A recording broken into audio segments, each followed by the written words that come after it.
D Yoganand గారి దర్శకత్వంలో వచ్చిన చిత్రాలేంటో చూద్దాం. అమ్మలక్కలు 1953లో విడుదలైంది.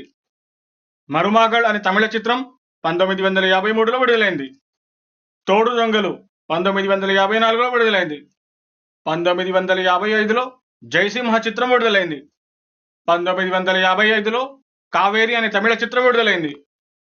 విజయ గౌరి 1955లో విడుదలైంది. ఇలవేల్పు 1956లో విడుదలైంది. మధురై వీరన్ అనే తమిళ చిత్రం 1956లో విడుదలైంది. శ్రీ గౌరీ మహత్యం 1956లో విడుదలైంది. 1958లో అన్బు ఎంగి అనే తమిళ చిత్రం విడుదలైంది. భూలోక రంభై అనే తమిళ చిత్రం 1958లో విడుదలైంది. పెళ్లి సందడి 1959లో విడుదలైంది. వచ్చిన కోడలు నచ్చింది 1959లో విడుదలైంది. ఎంగల్ సెల్వి అనే తమిళ చిత్రం 1960లో విడుదలైంది. 1960లో పార్థిబన్ కనవు అనే తమిళ చిత్రం విడుదలైంది. సుందర బృంద అనే శ్రీలంక చిత్రం 1960లో విడుదలైంది. వలార్ పిరాయ్ అనే తమిళ చిత్రం 1962లో విడుదలైంది. 1962లో రాణి సంయుక్త అనే తమిళ చిత్రం విడుదలైంది. పరిసు అనే తమిళ చిత్రం 1963లో విడుదలైంది.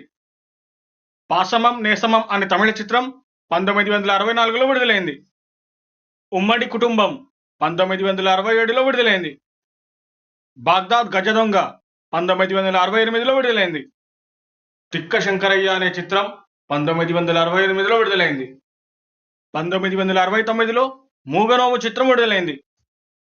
1970లో జై జవాన్ చిత్రం విడుదలైంది. కోడలు దిద్దిన కాపురం 1970లో విడుదలైంది. 1971లో తంగయ్య అక్కగా అనే తమిళ చిత్రం విడుదలైంది.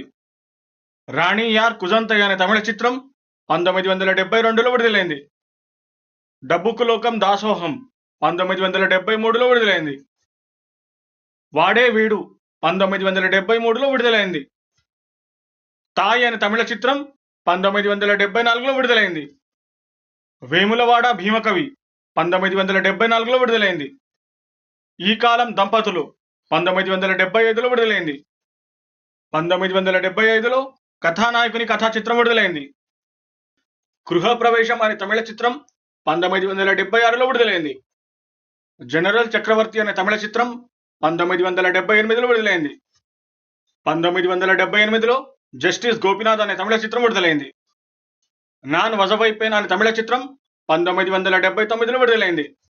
1980లో యమనక్కో యమన అనే తమిళ చిత్రం విడుదలైంది. ఉరుక్కు ఉరుపిల్లై అనే తమిళ చిత్రం 1982లో విడుదలైంది. 1982లో వా కన్నవా అనే తమిళ చిత్రం విడుదలైంది. సింహం నవ్వింది 1983లో విడుదలైంది. సుమంగళి అనే తమిళ చిత్రం 1983లో విడుదలైంది.